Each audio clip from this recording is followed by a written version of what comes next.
بسم اللہ الرحمن الرحیم۔ السلام علیکم۔ آج ایک نئے ناول کے ساتھ، یہ بھی شارٹ ناول ہے اقرا صغیر احمد کا، اور امید ہے کہ آپ کو پسند آئے گا۔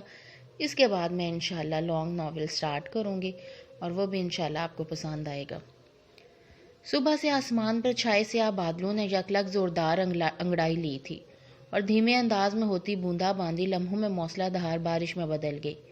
بادلوں کی گرج ایسی تھی جیسے کسی ظالم و جابر شہنشاہ کی آمد کے نکارے بج اٹھے ہوں۔ بجلی کی چمک کسی سنگدل جلاد کی بے رحم شمشیر کی طرح لہرا رہی تھی۔ ہر سو جل تھل کا سما تھا۔ تحد نگاہ رم جم برستی بارش کی چادر تنی تھی۔ مہک، مہکات، مہک، آنٹی سے پکارتی ہوئی کمرے میں چلی آئیں اور اس پر نظر پڑتے ان کے لبوں پر مسکراہٹ دار آئی تھی۔ یہ کیا، باہر اتنا خوشگوار موسم ہو رہا اور آپ اس طرح بیٹھی ہیں؟ چہرہ گھٹنوں میں چھپائے ہاتھوں کو ارد گرد لپیٹے وہ بہت خوفزدہ نظر آ رہی تھی۔ آنٹی نے اس کا چہرہ اپنے ہاتھوں سے اوپر کیا تو ان سے لپٹ گئی، جسم سرد اور آنکھیں بھیگی ہوئی۔ او کم آن ڈارلنگ، گزرا وقت لوٹ کر نہیں آتا، جو گزر گئے اسے بھول جانا ہی بہتر ہے۔ کاش بھول جانا اتنا ہی سہل ہوتا۔ کتاب حیات سے وہ ورق نکال کر کب کی جلا چکی ہوتی۔ وہ بکھرے بال سمیٹتی ہوئی رکت آمیز لہجے میں بولی، آئی نو مائی سویٹی، اوکے ریلیکس ہو جاؤ، ٹینس مت کرو خود کو، میں کچن میں جا رہی ہوں، کافی چیزیں میں نے تیار کر لی ہیں، صرف ان کو فائنل ٹچ دینا ہے۔ آپ ایسا کرو کہ جا کر دیکھو نوری گیسٹ روم کی ڈسٹنگ اچھی طرح سے کر رہی ہے یا نہیں، اور ہاں، لون سے میں نے گلاب کے پھول منگوا کر وہاں پہنچا دیے ہیں، گلدانوں میں خوبصورتی سے سجا دینا، ایک گلدان سینٹر ٹیبل پر رکھنا اور 2 گلدان بیڈ کی سائڈز پر، پردوں سے میچ کرتا بیڈ کور بچھوانا۔ کون آ رہا ہے؟ وہ سلیپر پہنتے ہوئے چونک کر گویا ہوئی۔ بھیا کو کوئی مہمان ہے، شاید کچھ عرصے قیام پذیر رہے گا۔ اف، بابا کی یہ مہمان نوازی، میں پاگل ہونے لگی ہوں۔ نامعلوم کیا ملتا ہے بابا کو کسی نہ کسی کو ہمارے سروں پر سوار کر کے۔ وہ سخت بدمزہ ہوئی تھی۔ بری بات ہے بیٹا، ایسے نہیں کہتے، مہمان تو اللہ کی رحمت ہوتے ہیں اور قسمت والوں کے ہاں آتے ہیں۔ آنٹی نے مسکرا کر سرزنش کی۔ کبھی کبھی آنے والے مہمان رحمت ہوتے ہیں، ورنہ زحمت لگتے ہیں جن کا سلسلہ یہاں رات دن جاری رہتا ہے۔ وہ بڑبڑاتی ہوئی چلے گی۔ بارش، بجلی کی چمک، بادلوں کی گرج، یہ موسم اسے ایک عرصے سے پریشان کرتا تھا۔ ایسے موسم میں وہ اسی طرح چڑچڑی، بیزار اور خوفزدہ نظر آتی تھی، اور زیادہ تر کمرے میں تو کبھی کمبل یا گھٹنوں میں منہ چھپائے بیٹھی رہتی۔ کانوں میں گزرے وقت کی صدائیں از سر نو تازہ ہو کر گونجا کرتی، اور وہ ہر صدا پہ مرغے بسمل کی طرح تڑپ اٹھتی۔ یہ موسم اس کے لیے دردناک یادوں کی سوغاتیں لایا کرتا تھا۔ ایسے موسم کے گزری پرسوز رات کی اذیت، تکلیف اور متاع حیات کھو جانے کا خوف اس کی آئندہ آنے والی ایسی تمام راتوں پر محیط ہو گیا تھا۔ کئی سال گزر جانے کے باوجود اب بھی وہ ایسی برستی گرجتی چمکتی راتوں میں اسی خوف و اذیت کا شکار ہو جایا کرتی تھی۔ پھر موسم بدلنے کے ساتھ اس کے خوف و دہشت تو ختم ہو جاتی تھی، مگر پھر وہ ایک لمبی مدت کے لیے خاموش و گمسم رہا کرتی تھی۔ کنول اور نوری پرانی ملازمائیں تھیں، دیانت و وفا شعار ہونے کے علاوہ گھر کے مالکوں کی مزاج آشنا تھی، سو ہر کام صورت سے اور ان کے منشا کے مطابق کرتی تھی۔ نوری نے گیسٹ روم آنٹی کی مرضی کے مطابق سیٹ کر دیا تھا۔ وہ گلدانوں میں پھول سجا کے کچن میں چلی آئی، جہاں آنٹی فریج سے سلاد کا سامان نکال رہی تھیں۔ بیٹا آپ رشین سلاد بنا لو، رائتا اور تھوڑا گرین سلاد بھی بنا لینا، اچھا لگتا ہے، اور اسے ڈیکوریٹ کرنے کے لیے ٹماٹر کی باسکٹ اور گاجر کی ڈال ضرور بنانا۔ وہ خاصی ایکٹیو لگ رہی تھیں۔ مہک کو دیکھتی گویا ہوئی، میری سمجھ میں نہیں آ رہا، آنے والے انسان کی اولاد ہے یا کسی جن کا بچہ؟ ایک فرد اتنا کچھ کیسے کھا سکتا ہے؟ حسب توقع وہ منہ بنا کر چڑچڑے پان سے بولی، تم بھی حد کرتی ہو مہک، وہ تنہا نہیں، ہم تینوں بھی ہوں گے۔ دراصل ابھی زیاد کا فون آیا تھا، بھیا کے ہمراہ جو لڑکا آ رہا ہے وہ زیاد کا کلوز فرینڈ ہے۔ چند ماہ قبل ان کی دوستی ہوئی ہے، جو اتنی زیادہ مضبوط ہوئی کہ وہ بہت قلیل عرصے میں ایک جان دو قالب بن گئے ہیں۔ دونوں ایک دوسرے پہ جان چھڑکتے ہیں۔ وہ کسی کام سے پاکستان آیا، اس کا ارادہ تو کسی بڑے ہوٹل میں ٹھہرنے کا تھا، مگر زیاد نے اپنی دوستی کا واسطہ دے کر یہاں رکنے پر مجبور کیا۔ وہ بہت خوددار لڑکا ہے۔ زیاد کا کہنا ہے اس کی ایسی خاطر مدارت کی جائے جس طرح اس کی جاتی ہے، تاکہ اس کو احساس نہ ہو غیریت و اجنبیت کا۔ میں نے کہہ دیا وہ فکر نہ کرے، بیٹے کے دوست بھی بیٹے کی طرح ہوتے ہیں، اور اسے بالکل بھی یہاں پہ اجنبیت اور بےحریت محسوس نہ ہوگی۔ زیاد کا نام آتے ان کے لہجے میں ممتا کی چاشنی گھل گئی تھی۔ تو آپ ایک ہی وقت میں کھلا پلا کر حساب برابر کرنا چاہتی ہیں، اور یہ چند ماہ کی فرینڈ شپ اتنی مضبوط کس طرح ہوگی کہ زیاد بھائی نے غیر شخص کو گھر کا راستہ دکھا دیا، بلکہ فرد بھی بنا دیا۔ اس کے لہجے کی ناپسندیدگی نے آنٹی کے چہرے پہ کم مائیگی کی سرخی پھیلا دی۔ وہ یکدم بکھر کے رہ گئی۔ ان کی خاموشی محسوس کر کے مہک کو اپنی غلطی کا احساس ہوا۔ وہ جھٹ ان سے لپٹ کر گویا ہوئی۔ "I am so sorry aunty, یہ میرا مطلب نہ تھا۔ اس گھر میں سب سے زیادہ آپ کا اور زیاد بھائی کا حق ہے۔ میرا مطلب یہ تھا آج کل وہ وقت نہیں رہا کہ کسی پہ اتنی جلدی اعتبار قائم کر لیا جائے۔ اس دور میں جبکہ سگے و قریبی رشتے ہی رشتوں کا بھرم و تقدس ملیا میٹ کر دیتے ہیں، تو ہم کسی سے چند ماہ کی دوستی پہ اعتبار و اعتماد کیسے کر سکتے ہیں؟ باپ سے ملے لا تعلقی اور بے اعتمادی کے احساس نے اسے حد درجہ وہمی اور حساس بنا دیا تھا، اور ماں کی موت کے بعد اس کے اندر تنہائی اور عدم تحفظ کے خوف نے اسے ہر درجہ حساس اور ڈرپوک بنا دیا تھا۔ بچپن سے لے کے اب تک باپ کی طرف سے ملنے والی سرسری محبت اور گرم جوشی کے بجائے قدرے بے پرواہی اور بے اعتنائی نے اس کے اندر کی محرومی اور خواہشات کو یاسیت کے بحر بے قرار میں تبدیل کر دیا تھا۔ وہ لوگوں کو ان کے چہروں، آنکھوں سے، لہجوں کے چڑھاؤ سے ٹھیک ٹھاک ان کے مزاج و انداز اور سوچ کا پتہ چلا لیا کرتی تھی۔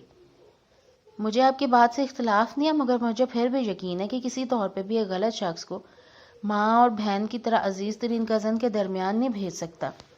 اس کے علاوہ بھیا ہم سے زیادہ ذی شعور اور زیرک نگاہ، ہم سے زیادہ انہیں اچھے برے لوگوں کی شناخت ہے، اور کسی ایسے ویسے شخص کو گھر نہیں لا سکتے۔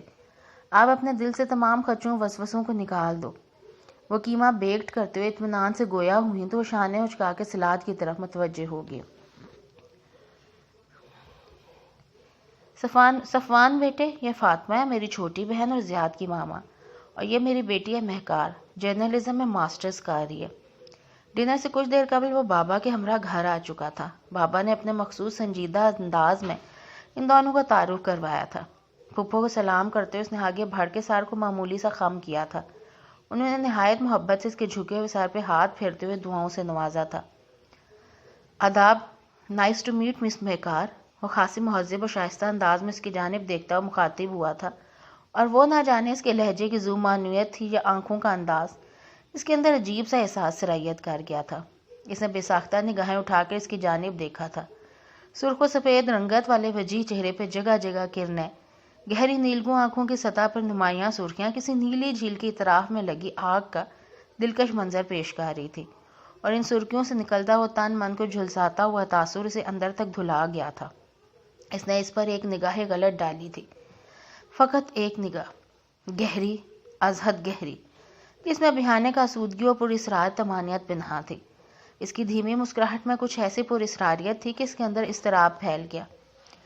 چھٹی اس پکار کر کہنے لگی، خطرہ خطرہ۔ جھک لگتی اس کا جسم شل ہو گیا۔ جواباً کچھ کہا بھی نہیں گیا، ہاتھ میں پکڑی کانچ کی پلیٹیں دھڑا دھڑ چھوٹ کر ماربل کے فرش پر بکھرتی چلی گئی۔ اوہ سوری، اس نے بوکھلا کر پیچھے ہٹتے ہوئے کہا۔ کیا ہوا جانو، طبیعت تو ٹھیک ہے نا؟ یہ چہرے پر ہوائیاں کیوں اڑ رہی ہیں؟ ان پلیٹوں کو تو ٹوٹنا تھا سو ٹوٹ گئی۔ کنول دوسری نکال کے ڈائننگ ٹیبل پر لگا رہی ہے کراکری کی، ہمارے پاس کوئی کمی تو نہیں ہے نا؟ مہک کو سراسیمہ دیکھ کر وہ پیار سے بولے، اٹس اوکے، ایسا کبھی کبھی ہو جاتا ہے۔ بابا کہتے ہوئے صفوان کو اپنے ہمراہ ڈائننگ روم کی طرف چلے گئے۔ آنٹی میرا کھانا کھانے کو دل نہیں جا رہا، میں اپنے کمرے میں جا رہی ہوں۔ بری بات، تھوڑا کھا لینا، بھیا ناراض ہوں گے، پھر صفوان بھی کیا سوچیں گے۔ ان کے خیال سے وہ ٹیبل پہ چلی آئی تھی۔ خلاف توقع آج پاپا کا موڈ بھی اچھا تھا، اور آنٹی تو تھیں خوش اخلاق، مروت، محبت اور خلوص کا پیکر۔ دونوں اصرار سے اسے ڈشیں پیش کر رہے تھے جو تھینکس کہہ کر پلیٹ میں ڈال رہا تھا۔ اس کی باتوں کا انداز باوقار ہونے کے ساتھ پر اثر اور کچھ مغرورانہ بھی تھا۔ بابا اور آنٹی اس سے خاصے متاثر دکھائی دے رہے تھے۔ وہ سر جھکائے پلیٹ میں رکھی چکن لیگ پیس کو کانٹے سے گودتی رہی تھی۔ کھانے کو بالکل دل نہ چاہ رہا تھا۔ بابا اور آنٹی پوری طرح ان کی طرف متوجہ تھے۔ اپنی جانب کئی بار اس کی اچٹتی مگر گہری نگاہ وہ بخوبی محسوس کر رہی تھی، اور اپنے سینے میں ہوتی دھک دھک کا بڑھتا شور بخوبی سن رہی تھی۔ وہ کھانے سے فارغ ہو کر اٹھے تو مینس کو نظر انداز کرتی ہوئے اپنے بیڈ روم میں چلی آئی۔ دروازہ لاک کر کے بیڈ پہ گرتے ہوئے اتنے لمبے لمبے سانس لینے لگی جیسے نامعلوم کتنی لمبی مسافت طے کر کے آئی ہو۔ کون ہے یہ شخص؟ مجھے اتنے پر اسرار طریقے سے کیوں دیکھ رہا تھا؟ اس کی آنکھیں، اس کا انداز، اس کے الفاظ اسے مجھ سے مل کر مسرت ہوئی۔ تعارف کا انداز عام مگر لہجہ خاص تھا۔ ایسے جیسے کوئی اپنے دشمن کی تلاش میں برسوں بھٹکنے کے بعد کامیاب ہوا۔ اس کے اندر اضطراب اور بے چینی اس حد تک بڑھی کہ اٹھ کر چکر لگانے لگی۔ میری حساسیت، میری چھٹی حس، میرے محسوسات اتنے مضبوط ہیں کہ مجھے مقابل کے احساسات جاننے کے لیے محض ایک نگاہ چاہیے، اور میرا وجدان کہتا ہے کہ خطرہ ہے۔ میری سمجھ میں نہیں آ رہا کیوں، کس طرح اور کس سے۔ بھلا اس شخص کو مجھ سے کس طرح دشمنی ہو سکتی ہے؟ ہم اس سے فرسٹ ٹائم ملے ہیں، پھر زیاد بھائی کا کلوز فرینڈ ہے، اور آنٹی کی طرح میں بھی جانتی ہوں وہ کسی غلط آدمی کو ہمارے درمیان نہیں بھیج سکتے۔ پھر ایسی کیا بات ہے جو مجھے ٹینس کیے ہوئے؟ شاید میں سچ مچ وہموں اور وسوسوں کا شکار ہو گئی ہوں۔ بھلا اس شخص کو مجھ سے کیا دشمنی ہوگی؟ یہ یقیناً اس موسم کا خوف ہے جو مجھے ہر ایک سے خوفزدہ کر دیتا ہے۔ اگر آنٹی تک میری سوچوں کی رسائی ہوگی تو وہ کیا سوچیں گی؟ موسم دوسرے دن بدلا تھا، ہنوز ویسا ہی تھا۔ اس سے مہک کی ملاقات ناشتے کے ٹیبل پر ہوئی۔ آف وائٹ قمیض میں وہ خاصا نکھرا اور فریش لگ رہا تھا۔ السلام علیکم، وہ سلام کرتی ہوئی آنٹی کے مقابل چیئر پر بیٹھ گئی۔ صبح بخیر، غالباً آپ رات کا ادھار اب چکا رہی ہیں۔ آنٹی کے سلام کے جواب دینے کے بعد وہ مسکراتا کچھ شوخ لہجے میں براہ راست اس سے مخاطب ہوا تھا۔ جی نہیں، ہمارے یہاں کا معمول ہے، صبح کا آغاز ہم سب کی سلامتی کی دعا سے کرتے ہیں، اس نے آہستگی سے کہا۔ ویری نائس روٹین، لیکن کل رات آپ نے میرا استقبال خاصا دہشت گردی سے کیا تھا، وہ توڑ پھوڑ کر کے۔ اس کے انداز پہ وہ شرمندہ سے مسکرا دی تو آنٹی فوراً اس کی سائڈ لیتی ہوئی گویا ہوئیں۔ دراصل مہکار کو اس موسم سے بچپن سے ہی ڈر لگتا ہے۔ دن میں تو پھر بھی اتنی خوفزدہ نہیں رہتی جتنی رات کو بدحواس ہو جاتی ہے۔ رات ان کے خوف کا ہی وہ ایک چھوٹا سا نمونہ تھا۔ اور میں نے سنا ہے کہ یہ موسم یہاں کی ینگ جنریشن کے لیے اٹریکٹیو اینڈ رومانٹک ہوتا ہے۔ دل دینے اور دل لینے کا موسم۔ مغرب کی بے باک فضا میں رہنے کے باعث اس شخص کو اظہار خیال کرتے ہوئے ذرا بھی شرمندگی نہ ہوئی۔ میری بیٹی ان دل والی باتوں سے بہت دور ہے، آنٹی ہنسی تھی، اور دماغ والی باتوں سے بھی، وہ زیر لب بڑبڑایا۔ بابا جلدی چلے گئے، اپنے ذات پر ڈسکس وہ سخت ناگوار گزرتی تھی، سو وہ موضوع چینج کرنے کے بہانے اس نے استفسار کیا۔ جی، سونامی ریلیف فنڈز کے لیے کچھ ضروری کام ہے، اس سلسلے میں گئے ہیں۔ اس کے سنجیدہ اور کچھ حد تک بگڑے ہوئے موڈ کو صفوان نے شدت سے محسوس کیا، پھر وہ دانستہ اس سے مخاطب نہ ہوا تھا، اور وہ بھی یہی چاہتی تھی۔ ایکسکیوز می، شام کو اسے ٹیرس پہ مل گئی۔ جی، ہاتھ میں پکڑی تسبیح کو اس نے صورت سے آنچل کے اندر چھپایا تھا۔ آپ خفا ہیں مجھ سے؟ اس نے بلا تمہید کہا۔ جی نہیں، میں کیوں خفا ہونے لگی؟ بریک فاسٹ کے وقت وہ برسات کے موسم میں دل لینے دل دینے والی بات یقیناً خفا کر گیا آپ کو، جو میں آنٹی سے کہہ رہا تھا۔ وہ بھی شاید چہرہ شناسی و احساس شناسی میں ماہر تھا، اور صاف کو بھی۔ خفا نہیں مگر ناگوار گزری تھی۔ آپ جہاں سے آئے وہاں تو شاید احترام و تمیز کو فرسودگی و جہلیت سمجھا جاتا ہوگا، لیکن ہمارے یہاں خوش قسمتی سے ابھی یہ معتبر قدریں معدوم نہیں ہوئی۔ چھوٹے بڑے سے بات کرنے کے کچھ ایٹیکیٹس ہوتے ہیں۔ بے تکلفی بہترین وصف ہے اگر اس میں سامنے والے کے مرتبے اور عزت کو ملحوظ خاطر رکھا جائے تو۔ جو اس کے دل میں ہوتا ہے وہی زبان پر۔ دروغ اس کی عادت نہ تھی۔ صفوان نے اس کی بات پوری توجہ اور دلچسپی سے سنی تھی۔ ریئلی سوری، مجھے یاد ہی نہیں رہا کہ میں زیاد سے نہیں بلکہ اس کی مدر سے مخاطب ہوں۔ پھر آپ کی بات درست ہے کہ بے باک معاشرے نے تمیز و تہذیب چھین لی ہے۔ اسے ریٹرن کرنے کے لیے مجھے شاید ٹیوشن لینی پڑے گی، اور میرے خیال میں آپ اچھی طرح ٹیچنگ کر سکتی ہیں، تو پھر آپ تیار ہیں مجھے کچھ اخلاقیات پہ ٹیوشن دینے کے لیے؟ لبوں پر شوخ مسکراہٹ، لہجے میں شرارت اور آنکھوں میں نرمی کا احساس لیے وہ رات سے بالکل مختلف وہ بے ضرر نظر آ رہا تھا۔ نہیں، یہ کیسے ہو سکتا ہے؟ وہ پہلی بار اعتماد سے مسکرائی۔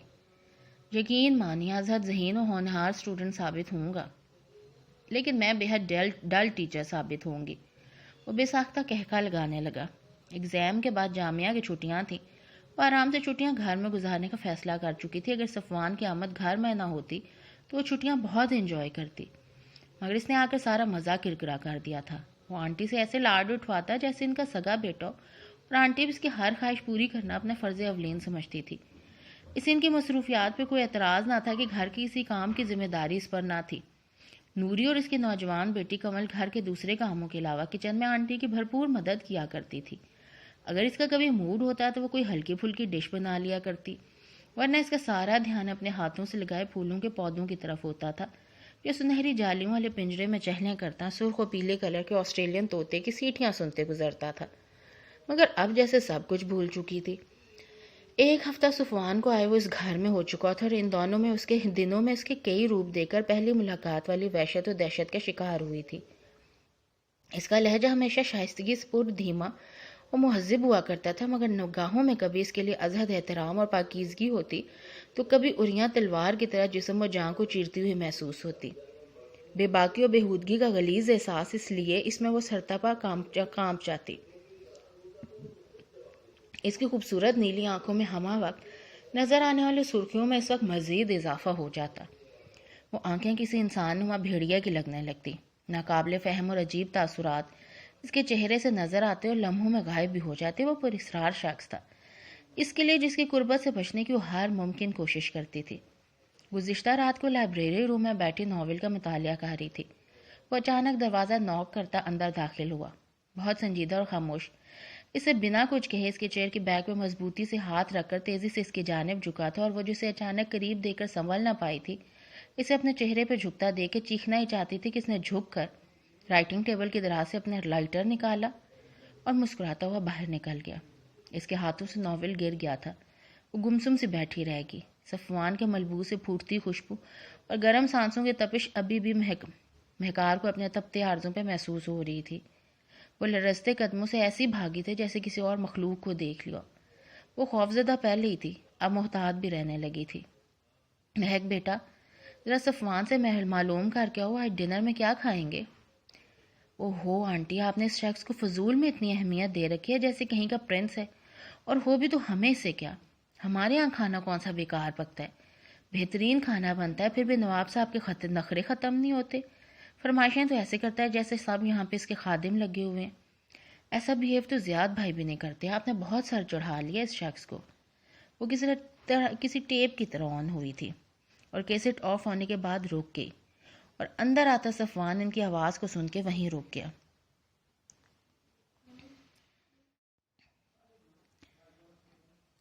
گھر کے ماحول کو، گھر کی اپنائیت کو ترسا ہوا بچہ ہے۔ اس کے انداز سے کسی طرح بھی اجنبیت و غیریت نے چھلکتی۔ وہ زیاد کی طرح مجھ سے محبت و احترام کرتا ہے، اور جو محبت کرتا ہے اس کی خواہشوں کا احترام کرنا پڑتا ہے جان۔ انہوں نے اس کے شانے پہ ہاتھ پھیلاتے اور شفقت سے کہا، اللہ کا دیا ہمارے پاس سب کچھ ہے، مہمان نوازی مہمانوں کا شایان شان کر سکتے ہیں۔ شکر اس مالک کا، پھر ہماری مہمان نوازی و فیاضی کے چرچے تو آپ کے دادا جان کے وقتوں سے مشہور ہیں۔ اللہ بخشے ابا حضور بھی بھیا کی طرح سخی و فیاض تھے۔ میرا یہ مطلب نہیں آنٹی، بس مجھے یہ پسند نہیں ہے کہ ہمارے درمیان جبکہ نہ بابا جان ہے نہ زیاد بھائی، ایسے میں کسی غیر مرد کی اس گھر میں موجودگی مجھے خوف زدہ کیے ہوئے ہے۔ آپ اس کی موجودگی کو محسوس نہیں کرتے، مگر میرا دل کہتا ہے اس طرح کسی پر اعتماد کرنا خود کو قتل کرنے کے مترادف ہے۔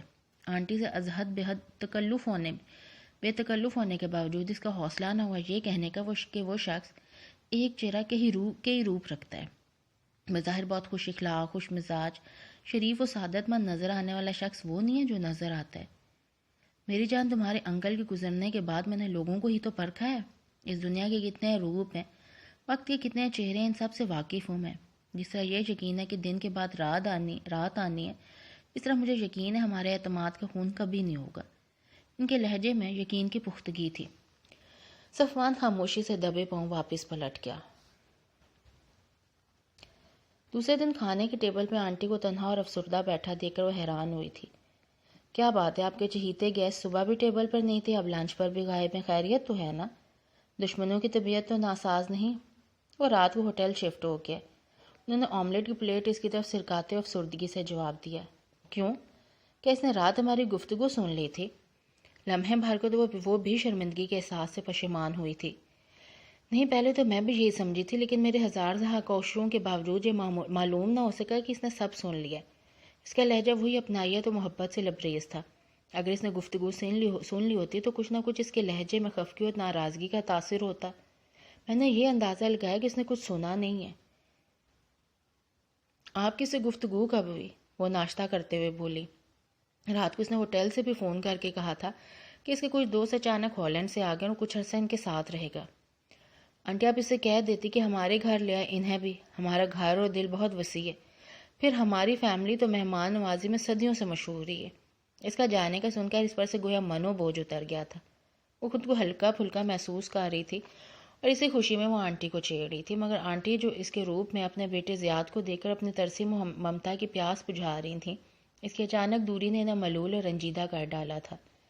اسی رنجیدگی میں وہ مہکار کی شوخی کو سمجھ نہ پائی اور گویا ہوئی، میں نے تو بہت اصرار کیا، مگر اس نے کہا کہ بھیا کی غیر موجودگی میں وہ کسی کو لانا بہتر محسوس نہیں کر رہا ہے، ہم ملنے کے لیے آتا رہے گا۔ خس کم جہاں پاک، وہ آسودگی سے مسکرائی تھی۔ وہ مستقل طور پر ہوٹل میں ہی رہائش پذیر ہو گیا تھا۔ ہر آنٹی کی اصرار کے باوجود وہ کبھی کسی ٹائم کھانے پر نہیں آیا، صرف کچھ دیر کے لیے آتا تو بڑے تکلف سے صرف کافی یا کولڈ ڈرنک ہی لیتا تھا۔ آج وہ آیا تو آنٹی نے ناراضگی کا اظہار کیا تو بڑے اصرار کے بعد اس نے چکن کاشکر، ہانڈی ٹکا اور شاہی ٹکڑوں کی فرمائش کی تھی۔ رات بارش ہوئی تھی، سب گرد و غبار دھل کر نکھر گیا تھا، موسم ابھی بھی ہلکا برآلود تھا، دھیمے دھیمے چلتی ہوا میں ٹھنڈک و فرد کا خوشگوار احساس تھا۔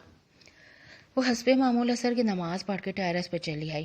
فجر کے بعد باقاعدگی سے تلاوت قرآن پاک کیا کرتی تھی اور عصر کی نماز پڑھ کے مغرب کی اذان تک درود شریف، استغفار، کلمہ اور ذکر کی کئی تسبیحات پڑھا کرتی تھی۔ جب سے آنٹی نے اسے بتایا تھا کہ ان 2 وقتوں کی عبادت اللہ کو خاص طور پر پسند ہے، صبح فجر کے وقت ہمارے لیے خیر و برکت اور رزق کے دروازے وہ ہوتے ہیں، تو عصر و مغرب کے درمیان جب دن بدلتا ہے اور رات آتی ہے تو ہماری کرامن کاتبین بھی بدل جاتے ہیں، اور اچھا ہے جب ہمارے اعمال نامے عرش پر پہنچائے جائیں تو ہم عبادت میں مشغول ہوں۔ جب سے اس نے سنا تھا یہ معاملات اس کی روٹین کا حصہ بن گئے تھے اور مزاجن بھی وہ مذہب پرست لڑکی تھی۔ اس کے زیر مطالعہ زیادہ تر مذہبی کتابیں رہتی تھیں اور اس کی کوشش ہوتی کہ وہ زیادہ سے زیادہ ان باتوں سے، ان کاموں سے بچے جس سے اللہ ناراض ہوتا ہے، اور وہ کام کرے جس سے اس رب کی خوشنودی حاصل ہو۔ وہ ریلنگ سے ٹکے سامنے دور تک لہلاتے سبزے کو دیکھتے ہوئے تسبیح پڑھ رہی تھی۔ ڈھلتے دن کے ساتھ پرندے بھی قطار در قطار فضا میں اڑتے ہوئے اپنے منزلوں کی طرف محو پرواز تھے۔ کچھ دیر بعد اسے ایسے لگا جیسے کوئی اسے دیکھ رہا ہے۔ کچھ دیر وہ کنکھیوں سے ارد گرد دیکھتی ہوئے ایک دم ہی پلٹی تو سامنے صفوان کو اپنے جانب محویت سے دیکھتا پا کر سٹپٹا گئی۔ وہ بھی اسے متوجہ دیکھ کے حواسوں میں لوٹ آیا۔ آپ آدم بیزار ہیں یا صرف مجھ سے ہی بیزاری کا مظاہرہ کرتی ہیں؟ قدم بڑھاتا ہوا عین اس کے مقابل آن کھڑا ہوا۔ اس طرح کہ اس کے لیے فرار کا راستہ ہی مسدود ہو چکا تھا۔ اس کے ملبوس سے پھوٹتی مہک ہر سو پھیل گئی تھی۔ جی نہیں، آپ کو غلط فہمی ہوئی ہے، میں آدم بیزار نہیں ہوں، مجھ سے بیزار ضرور ہے۔ وہ بغور اس کے چہرے کو دیکھ رہا تھا، اپنی سرخ آنکھوں سے، اور اس کے چہرے پر پھیلتی مخصوص خوف نے اس کے براؤن گھنی مونچھوں تلے سرخی مائل لبوں پر وہی پر اسراریت اور بھرپور مسکراہٹ پھیلا دی تھی۔ ارے میں تو مذاق کر رہا تھا، آپ اس طرح پریشان ہو رہی ہیں جیسے میں نے سچ کیا۔ خیر ڈریے مت، میں جب یہاں تھا روز آپ کو اسی وقت تسبیح پڑھتے دیکھا تھا، اب بھی آپ کی پہلی جیسی روٹین ہے۔ یوم اور عبادت سے لگاؤ۔ کیا سفارش کی ہے اللہ میاں سے؟ کیا مانگا جا رہا ہے؟ کوئی محبت کا چکر تو نہیں ہے؟ اس نے آگے بڑھ کے اس طرح ریلنگ پہ ہاتھ رکھا کہ اس کے بازو کے نزدیک کھڑی مہکار کے گرد پھیل گئی اور اس کے اعصاب شل ہونا شروع ہو گئے۔ ایسی کوئی بات نہیں، اور سفارش ان سے کی جاتی ہے جو بے رحم اور بے خبر ہوتے ہیں۔ اللہ تعالیٰ تو رحم کرنے والا اور باخبر ہے، ان سے مانگا جاتا ہے، وہاں اعمال سبب بنتے ہیں، سفارش نہیں۔ اور عبادت تو ہر عمر میں کرنی چاہیے، لیکن اس عمر کی عبادت بڑھاپے کی عبادت سے بدرجہ بہتر اور قیمتی ہے۔ ہم صبح رات ہزاروں بکھیڑوں میں الجھے رہتے ہیں، ہر وقت اپنے مالک کے حقیقی کی شکر گزار بھی کریں تو یقین جانیے کہ ہمارے تمام کام بھی سہل ہو جائیں اور ہمارے اندر خوشی بھی رہے۔ وہ اندر ہی اندر اس سے ڈری تھی، مگر اس کے سامنے اپنے کسی بھی عمل سے اسے مزید پھیلنے کا موقع نہ دینا چاہتی تھی، اور اس لیے اطمینان بھرے لہجے میں بولی، آپ مجھے ٹچ کرنے کو تیار نہیں، حالانکہ شدت سے ضرورت محسوس کر رہا ہوں۔ آپ مجھے ٹیچ کرنے کو تیار نہیں، حالانکہ شدت سے ضرورت محسوس کر رہا ہوں کہ آپ سے اخلاقیات کے علاوہ روحانیت پہ بھی کلاسز لے لوں۔ اس کی بے ترتیب نگاہیں اس کے دل فریب گلابی چھلکاتے چہرے پر تھی، جس کی ڈارک گرے اور کشش نگاہوں میں کسی گھبرائی ہوئی خوفزدہ ہرنیوں جیسی وحشت رقصاں تھی۔ وہ اتنا قریب تھا کہ اس کے سانسوں کی بڑھتی رفتار بخوبی سن رہا تھا۔ وہ ڈر رہی تھی، مگر پھر وہ بہادر نظر آنے کی بھرپور کوشش کر رہی تھی۔ اذان ہونے والی ہے، میں نیچے جا رہی ہوں۔ اس کی بات نظر انداز کر کے اس نے آگے بڑھنا چاہا، مگر اس نے بایاں ہاتھ بھی ریلنگ پر رکھ کر اس کا راستہ بلاک کر دیا۔ ابھی اذان میں بہت ٹائم ہے۔ لیکن یہ کیا حرکت ہے، آپ نے میرا راستہ کیوں روکا ہوا ہے؟ بالآخر اس کی ہمت جواب دے گی تو وہ چٹک اٹھی۔ Oh sorry, I am really sorry. دراصل ایسی کوئی بات نہیں، میں آپ کی بہت عزت و احترام کرتا ہوں۔ آفٹر آل آپ زیاد کی سسٹر ہیں۔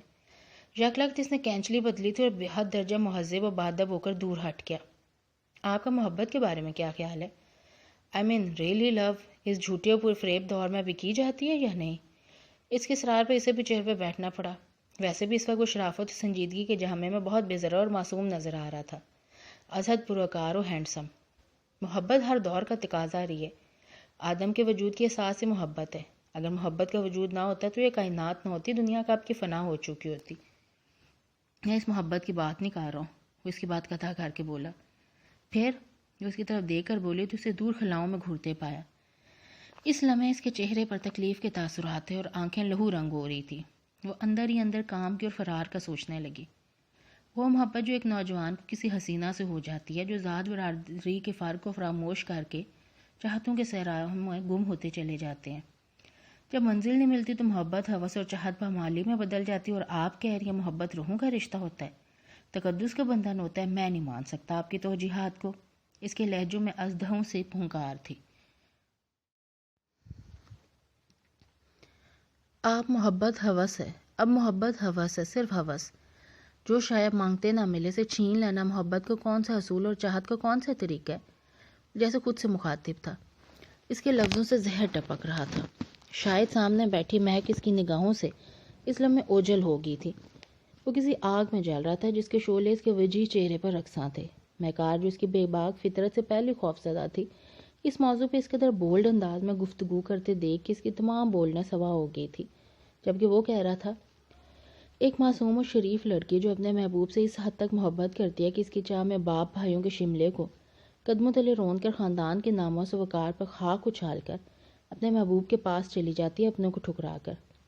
پھر جواب میں اس کی محبت کو پذیرائی و تحفظ کے بجائے جذبوں کے علاوہ جسم اور خواہشوں کو پامال کیا جائے، محافظ لٹیرا نکل جائے، تو بتاؤ اس لڑکی کا کیا حال ہوگا جو اپنے آنچل میں محبتوں کے گلاب اور وفاؤں کی خوشبو لائی ہو۔ جواب میں اس کے ناموس کا آنچل تار تار کر دیا جائے، اسے ہمیشہ ہمیشہ کے لیے ذلتوں اور رسوائیوں کے اندھیروں میں پھینک دیا جائے جہاں وہ زندہ رہے نہ مردہ۔ اف، اسے لگا وہ آگ اگلتے ازدوں میں پھانس گئی ہو۔ آپ کیا کہہ رہے ہیں؟ آپ کو احساس ہے اس بات کا؟ آپ جو گفتگو کر رہے ہیں مجھ سے آپ کا اس کا حق نہیں بنتا۔ اس طرح کی گفتگو کا میں آپ کے عزیز جان دوست کی بہن ہوں، اور اس حوالے سے میری بے حد عزت بھی کرتے ہیں آپ۔ وہ ناگواریت اور درشتگی کو اس نے اسے لہجہ بھر غور سے دیکھا۔ طویل سانس لیتے ہوئے کرسی پہ اس طرح ڈھیلے انداز میں نیم دراز ہوا گویا طویل صحرا پیدل عبور کیا ہو۔ چند لمحے سے اپنے کشیدہ اعصاب نارمل کرنے میں لگے تھے۔ سوری، میں نے کہا نا، مجھے اخلاقیات کی کلاسز اٹینڈ کر لینے چاہیے۔ اس کی تھکی تھکی مسکراہٹ اس وقت ہر مکاری اور ریاکاری سے پاک تھی۔ وہ اٹھی اور سیدھی نیچے چلی آئی تھی۔ بابا سرکاری دورے سے واپس آئے تو وہ اسے واپس ہوٹل سے گھر لے آئے تھے۔ واپسی پہ وہ بدلا بدلا محسوس ہوا تھا۔ آنٹی سے فرمائشوں میں کمی آ گئی تھی، مگر ان کا احترام پہلے سے زیادہ کرتا تھا۔ مہک سے بھی ہیلو آئی کبھی کھانے کے دوران یا آتے جاتے ہو جاتی تھی۔ وہ اس کی اسی اجنبیت سے مطمئن تھی۔ تھوڑے عرصے میں وہ جان گئی تھی کہ وہ فطرتاً بے باک اور منہ پھٹ طبیعت کا ہے۔ بات کرتے وقت کسی نہ اپنی نگاہوں کی بے حجابی کا خیال آتا ہے اور نہ لہجے کی بے پردگی۔ اس کی اسی بے باکی کے باعث وہ وحشت زدہ ہو جاتی تھی۔ اس دن اس کی طبیعت ٹھیک نہیں تھی، ٹیبلٹ کھا کر سو گئی تھی۔ رات کا نہ جانے کون سا پیر تھا جب اس نے خوفناک خواب دیکھا تھا اور ڈر کے مارے چیختی ہوئی بیڈ سے اٹھ کر بھاگتی ہوئی کمرے سے باہر آئی جہاں ہر سو گھوپ اندھیرا پھیلا ہوا تھا۔ وہ اندھیرے میں ٹھوکریں کھاتی، گرتی پڑتی، آنٹی کو پکارتی آگے بھاگ رہی تھی۔ آنٹی کے سامنے آتے ہی پوری شدت سے ان سے لپٹ کر چیخنے لگے، آنٹی بچائیں، آنٹی بچائیں۔ وہ پوری شدت سے لپٹی تھی۔ کس سے سویٹی؟ یہاں میرے علاوہ کوئی نہیں ہے۔ خمار آلود لہجے کی سرگوشی اسے ایک پل ہمیں حواسوں میں لے آئی۔ صورتحال کا ادراک ہوتے اس اپنی بے وقوفی کا احساس ہوا اور اس نے اس سے علیحدہ ہونے کے لیے اپنے بازو اس کی گردن سے ہٹائے، مگر خود کی اس کی مضبوط گرفت میں پا کے حواس باختہ ہونے لگی تھی۔ وہ خوف اور اندھیرے کے باعث آنٹی اور صفوان کی ہائٹ میں فرق ہی محسوس نہ کر پائی تھی، اور اب اس کی مضبوط گرفت اپنی غلطی کا احساس دلا رہی تھی۔ چھوڑیں مجھے، میں غلط سمجھی تھی۔ رات، اندھیرا، تنہائی اور اس کی وحشی گرفت نے عقل کے تمام در وا کر دیے تھے۔ رسوائی کے خوف سے لہجہ پاس تھا۔ اس کی گرفت میں وہ بری طرح مچل اٹھی تھی اور وہ گویا اسے اپنی آہنی گرفت میں جکڑ کے گمسم ہو گیا تھا۔ اس کی تیز گرم سانسوں کی پھنکاریں کسی ازدے کے منہ سے نکلتی ہوئی محسوس ہو رہی تھی۔ مہک اس کی جنونی کیفیت دیکھ کر اپنے ناتواں وجود کو زیادہ دیر سہار نہ سکی اور اس کے بازوؤں میں ہی بے ہوش ہو گئی تھی۔ اس کی آنکھ کھلی تو اپنے بیڈ پہ لیٹی ہوئی تھی اور قریب ہی آنٹی متفکر سے بیٹھی تھی۔ طبیعت کیسی ہے میری بیٹی کی اب؟ وہ اس کی پیشانی پہ ہاتھ رکھتے ہوئے بولی، آنٹی آنٹی صفوان نے۔ ہاں میں جانتی ہوں، صفوان نے مجھے سب کچھ بتا دیا، رات آپ ڈر گئی تھیں۔ وہ تو اچھا ہوا کہ میں نوری کو ڈینٹسٹ کے ہاں لے جانے سے قبل صفوان بیٹے کو گھر کا خیال رکھنے کا کہہ گئی تھی، ورنہ نہ جانے کیا ہوتا، بھیا بھی گھر پہ نہیں تھی اور لائٹ بھی فیل ہو گئی تھی۔ آنٹی کے لہجے پہ اس نے چونک کے سر اٹھایا۔ وہ سامنے ہی بیٹھا تھا، منافقت و شرافت، معصومیت چہرے پر سجائے، نفرت و غصے کی برق سی اس کے اندر دوڑی تھی۔ رات والا منظر اس کی آنکھوں میں اثر نو تازہ ہو گیا۔ ایک لٹیرے کو آپ میرا محافظ بنا گئی تھی۔ آپ کہتی ہیں لوگوں کی پرکھ ہے آپ کو، دنیا کے چہروں اور واقع چلن کی پہچان ہے آپ کو، پھر آپ اس شخص کی دوہری شخصیت و بدفطرت کو کیوں نہیں پہچان رہی؟ باہر سے نظر آنے والا یہ شخص جس قدر خوبصورت و پرکشش ہے، اندر سے اتنا ہی مکروہ و غلیظ ہے۔ اس کے ناپاک ہاتھوں نے مجھے چھوا، گھن آ رہی ہے مجھے اپنے وجود سے۔ سوچتے سوچتے یکدم ہی ہذیانی انداز میں اس نے خود کو نوچنا شروع کر دیا۔ صفوان جو آنٹی سے گفتگو کرتے وقت کنکھیوں سے اس کے چہرے کے بدلتے رنگ دیکھ رہا تھا، اس کے چیخنے چلانے میں بوکھلا کر اٹھا، مگر پھر کچھ سوچ کر خاموش کھڑا ہو گیا۔ اس کی آواز ان کے نوری اور کمل بھی بھاگی چلی آئی تھی۔ مہک کیا ہو گیا، سنبھالو خود کو۔ اس کی پاگلوں جیسی حالت دیکھ کر آنٹی رو پڑی تھی، جبکہ وہ خود ہی بے دم ہو کر گر گئی تھی۔ گھر میں یکدم ہی سناٹے اتر آئے تھے۔ مہک کی خاموشی و عدم بیزاریت نے آنٹی کے علاوہ بابا کو بھی پریشان کر ڈالا تھا۔ یونیورسٹی بند تھی، اس کی فرینڈ شہر سے باہر چھٹیاں گزارنے گئی ہوئی تھیں۔ وہ شروع سے تنہائی پسند و غمگو تھی، دوستیاں کرنے اور تعلقات بڑھانے کا شوق اسے کبھی نہ رہا تھا۔ کسی مینڈک کی طرح کنویں کو پوری دنیا سمجھنے والی لڑکی تھی وہ۔ ایک خواب جو متواتر سے بدل بدل کے نظر آ رہا تھا نے اسے ذہنی خلفشار میں مبتلا کیا ہوا تھا، جس کے منظر تبدیل ہو جاتے تھے مگر کردار وہی رہتے تھے۔ کبھی صحراؤں میں، کبھی جنگلوں میں، تو کبھی سبزہ زاروں میں وہ بھاگ رہی ہوتی، بے تحاشا بدحواس۔ پیچھے سیاہ کوبرا سام بھی اتنی تیزی سے تعاقب کرتا ہوا آتا ہے، اسے بچنے کے لیے بھاگ رہی ہے، بے تحاشا، سر پھٹ، چیخوں سے پورا ماحول گونج رہا ہے۔ پیروں سے چپلیں کب کے نکل کر گر چکی ہیں، بال بکھرے ہوئے ہیں، سانپ پھنکارتا ہوا بالکل نزدیک پہنچ جاتا ہے۔ اسی دم اس کا دوپٹہ جھاڑیوں میں الجھتا ہے اور وہ منہ کے بل بالکل سانپ کے قریب گرتی ہے۔ سانپ ڈسنے کے لیے لپکتا ہی ہے کہ وہ چیخ مارتی ہوئی بیدار ہو جاتی ہے، لیکن جاگنے کے بعد بھی اس خوف اور دہشت سے چھٹکارا نہ پا سکی تھی۔ عجیب بے معنی سی کسل مندی اور بے ثباتی اس پر چھا گئی تھی۔ میں نہیں جانتی کیوں، لیکن مجھے یقین ہے میرا کوئی دشمن ہے، کوئی ہے ایسا جو مجھے نقصان پہنچانا چاہتا ہے۔ وہ خواب سچا تھا۔ وہ لاؤنج میں بیٹھی آنٹی سے گفتگو کر رہی تھی۔ عام دنوں کی نسبت آج اس کی طبیعت قدرے بہتر تھی۔ ارے میری جان، تم تو دوست نہیں بناتی، دشمن کہاں سے بن جائیں گے؟ دوست بنانا مشکل ہوتا ہے، دشمن ہنس خود بن جاتے ہیں اور ہمیں معلوم بھی نہیں ہوتا کہ کون دوست ہے اور کون دوست کے روپ میں دشمن۔ میرے خیال میں ہم کچھ عرصے کے لیے کسی پرفضا ہل سٹیشن پر چلتے ہیں۔ موسم کی تبدیلی بہترین اثرات مرتب کرتی ہے دل و دماغ پر۔ اس کے زرد پسمردہ چہروں کو دیکھتے ہوئے انہوں نے پروگرام طے کیا۔ تمام موسم ہمارے اندر کے موسم کے تابع ہوتے ہیں، وگرنہ کوئی تبدیلی کسی طور پر بھی اثر انداز نہیں ہو سکتی جب تک ہمارے اندر کا موسم حسین و خوشگوار نہ ہوگا۔ اس کے انکار میں کتیت تھی۔ آنٹی فکر مند ہوگی، اس عمر میں تو آپ کی عمر کی لڑکیوں کو نت نئے ایڈونچرز اور تھرل دیوانہ بنائے رکھتے ہیں، مگر آپ تو جامعہ جا کر بھی خود کو چینج نہ کر سکیں۔ کچھ بولی نہیں، صرف مسکرا کر رہ گئی۔ صفوان کے ساتھ شام میں باہر چلے جو، اچھا ہے کچھ آؤٹنگ ہو جائے گی، آنٹی کہہ رہی تھی، اور اس نے بے حیرانگی بلکہ کچھ خفگی سے ان کی جانب دیکھا، جبکہ وہ کہہ رہی تھی بہت شریف اور نیک بچہ ہے، اس کے سنگ رہ کے کوئی بور نہیں ہو سکتا۔ تمہاری بیماری کے دوران کتنا پریشان رہا، آپ کی حالت دیکھ کر ہم تو حواس ہی کھو بیٹھے تھے۔ اگر وہ نہ ہوتا تو میرا اور بھیا کا نامعلوم فکر اور پریشانی سے کیا بنتا۔ بہت سہارا دیا اس نے ہمیں اور اس گھر کو۔ آنٹی اس کی تعریف میں رطب اللسان تھی اور اسے اپنے وجود پر آہنی بازیوں کی گرفت سخت ہوتی محسوس ہو رہی تھی۔ گرم سانسوں کے مہک چہرے کو جھلسائے دے رہی تھی۔ وہ یکدم چیخ اٹھی، میں نہیں جاؤں گی اس کے ساتھ، وہ ہمارا مہمان ہے، زیاد کا دوست ہے اور مجھے بیٹے کی طرح عزیز ہے۔ آنٹی یکدم اس کے بھڑکنے کی وجہ نہ سمجھ سکی، سراسیما سے گویا ہوئی۔ نہ تو یہ رشتے اتنے معتبر ہیں اور نہ ہی شرعی حیثیت رکھتے ہیں کہ میں جن کے حوالے سے غیر مرد کے ہمراہ باہر جا سکوں۔ وہ میرے لیے غیر شخص ہے، اجنبی۔ آپ اتنے بیکورڈ کیوں ہو گئے ہو؟ ہمارے ہاں کنزرویٹو تو کوئی نہیں ہے۔ کیا اخلاق و خلوص کے رشتوں کے علاوہ بھی کوئی رشتہ اتنا پاورفل ہو سکتا ہے؟ اس کی دلی کیفیت سے بے خبر حیران در حیرانگی کا شکار تھی۔ پھر وہ سب کچھ عجلت و سرعت کے ساتھ ہوا تھا۔ صفوان خان آفریدی سے اس کا نکاح اور نکاح نامے پر سائن کرتے کانپتے اس کے ہاتھ، دل کی مرتعش دھڑکنوں میں مسرت و انصبات کی معمولی سی بھی رمق نہ تھی۔